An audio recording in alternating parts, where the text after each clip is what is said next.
U.S. President Joe Biden made no public statements upon returning to the White House just hours after his son, Hunter Biden, pleaded guilty to federal tax charges on Thursday, in a move that avoids a potentially embarrassing trial just weeks before the presidential election.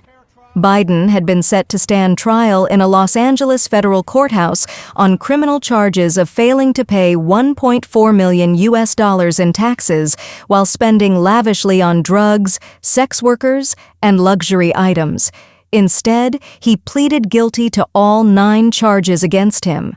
Judge Mark Scarsi informed Biden that he faces up to 17 years in prison and fines of up to $450,000, with sentencing set for December 16th. Biden's attorney, Abby Lowell, stated that his client would plead guilty despite not having a prior agreement with prosecutors to reduce his sentence. There's no doubt this case was an extreme and unusual one for the government to bring. Like millions of Americans, Hunter was late in filing and paying his taxes.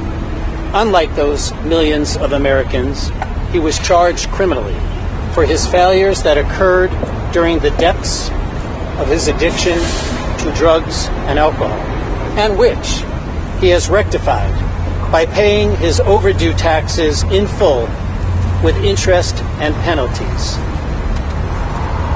Years before he was ever charged.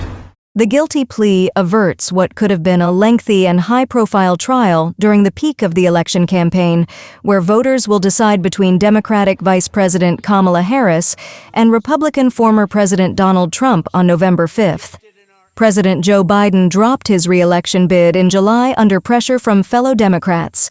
Hunter Biden, who has been open about his struggles with drug and alcohol addiction, is accused of failing to pay taxes from 2016 to 2019 while spending large amounts on drugs, escorts, girlfriends, luxury hotels, exotic cars, and other personal expenses, according to the indictment.